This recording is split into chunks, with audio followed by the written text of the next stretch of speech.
It's the end of the day with Ray. Hello, my friends. Well, I know it's Friday and I'm supposed to be doing a Friday's Fireside Chat, but I couldn't keep my voice calm enough, so I'm having a Friday's Fire 'em Up chat. Folks, earlier this week I did a video and I was talking about Konica Minolta and all covered. I shared some information on some numbers and I had a lot of people reach out to me. And they said, Ray, you said that Konica Minolta in the United States was only doing $1,068,000,000 in our business group. That seems like a really low number. And I'm like, well, hell, I didn't make the number up. I took it off the, your own website, because some of these people actually worked at Konica. I said, I took it off the Konica website. That's the number. And then, here's the reality, folks. I could have included the professional print business, and I probably should have done that. So I'm going to go ahead and include the professional print business. It doesn't change the moral of my story too much, but I'm going to share that again with you so we're all on the same page. But in today's video, I'm going to make a suggestion to my good friends over at the BTA organization, the Business Technology Association. If you're a member of that association, stick with today's video. I'm going to bring something up I think you all are going to get really excited about. I'm hoping so anyway, because I think we can bring a new addition to the BTA organization. Years ago, I would just have to call people up and say, hey, would you ever think of this? And then I thought to myself, well, I don't need to do that anymore. I got the End of the Day with Ray venue. I'll just throw it out there. People can bounce it off each other and say, shit, there's something to that. Maybe we should do it. I'm hoping today's video will stir some people up at the BTA. Are you ready? Here we go. First thing I want to do is pull up the Konica Minolta consolidated financials through the end of September. And I want to clarify the numbers. Just go to their website. These are their actual numbers. Okay, they're not Ray made up numbers or anything. These are actual numbers through September 30th of 2021. So let's pull up the numbers. Let me get my Sharp Interactive board working here. This won't take very long, folks. I just want to clarify the video earlier this week. So the digital workplace business unit, that's the unit I was describing that does $1,068,000,000 in the United States. And then the professional print business, I want to add that in there.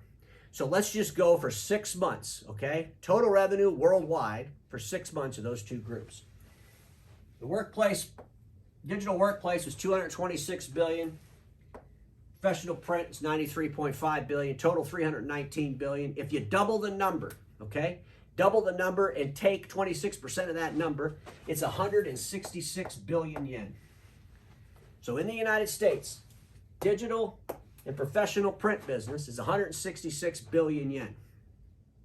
I said that it was 1,068,000,000. 166 billion yen translates to 1 billion, about 400 million, a little over 400 million. So that 300 million is not enough to change the game or where I was going with my story.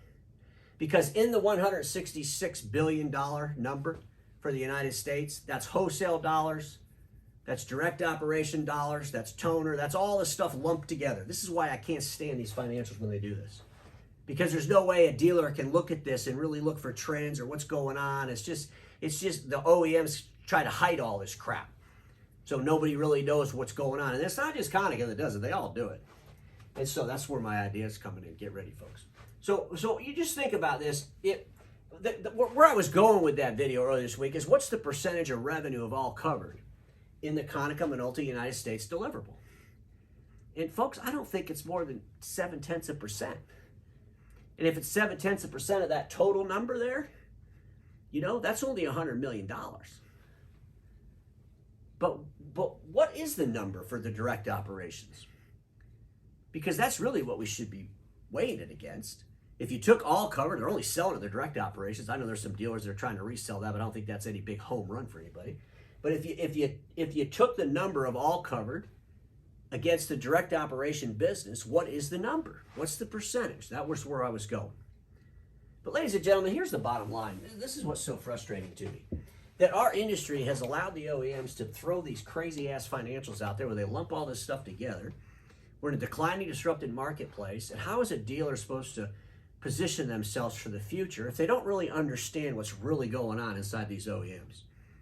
And lumping all these numbers together is just way too broad, and it's not giving us rightful focus on where the problems are. I know there's a lot of you, Ray, all you want to do is talk about the problems. Can't the OEMs just continue to hide all the problems like they've always been? Because that made us all feel good. Nope, that's not me.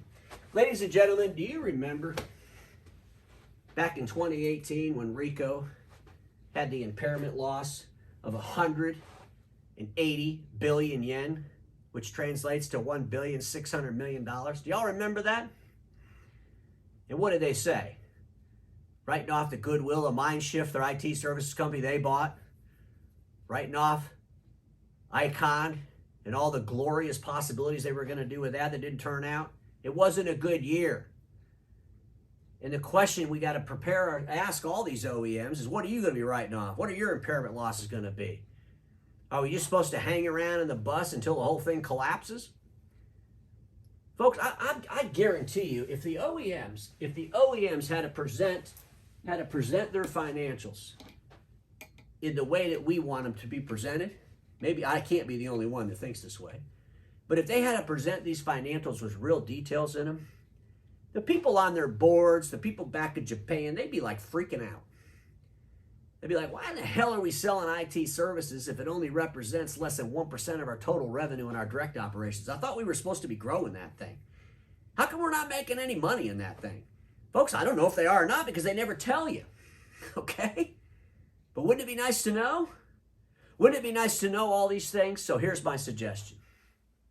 BTA Club, go to your members.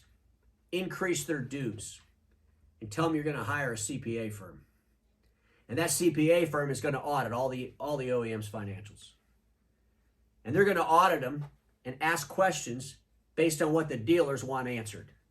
And folks, I got a lot of those questions. I'd be more than happy to help the BTA out with this. Could you imagine what a service that would be? Could you imagine at the annual BTA meeting this year, it's going to be in Chicago in June. Could you imagine if we had the main 5-6 players on stage and we went through their financials based on our audit and we asked them all these questions before they showed up so they had to answer them to all the dealers that are in the marketplace? Wouldn't that be awesome? Talk about pure pressure. You wouldn't be able to make shit up. You wouldn't be able to stand on stage and say, we're knocking it out of the park. Oh, we're kicking ass over there. Oh, everything's fantastic. Oh, yeah. You wouldn't believe how much we're doing. Because quite honestly, no, I wouldn't. And most of the dealer owners out there, as they position their companies for the future, they have to make some serious changes.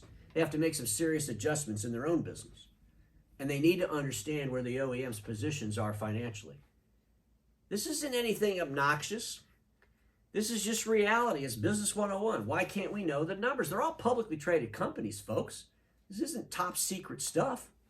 You know, private equity groups, they don't have to share any numbers. They just lump all that crap together, hope it all works out. But wouldn't it be nice if we actually knew what was going on inside those OEMs? What's their wholesale dollars? What's their A3 revenue, A4 revenue? Look for where their real growth is. What parts of the country are they having growth over? What parts of the country? What are their direct operations really producing in revenue? What's the profit of the direct operations? What's the revenue of all their IT services? What's the hardware delivered inside those IT services contracts? What's the revenue from those contracts? Could you imagine having all that information and the OEM wasn't able to hide any of it from you? Wouldn't that be amazing? I think it would be you'd have more people at that meeting, BTA, than any meeting you ever had in your history if you did what I'm telling you. Yeah, I probably could have called you up and asked you all to do it. Do it on the end of the day with Ray. It was better format for me because if the BTA doesn't do it, maybe the CDA will. Maybe I'll just do it on my own. Maybe I can get some dealers that'll help me compensate a CPA firm to do exactly what I'm saying. But we all would admit it'd be nice to have that information. We would all admit it would be awesome to have those executives sitting up on stage answering the questions. And I'll volunteer to be the moderator of that particular meeting. Ladies and gentlemen, a lot to think about in today's video. I'm not done with this subject. And I'm hoping we can make this happen. Because everybody watching me knows this.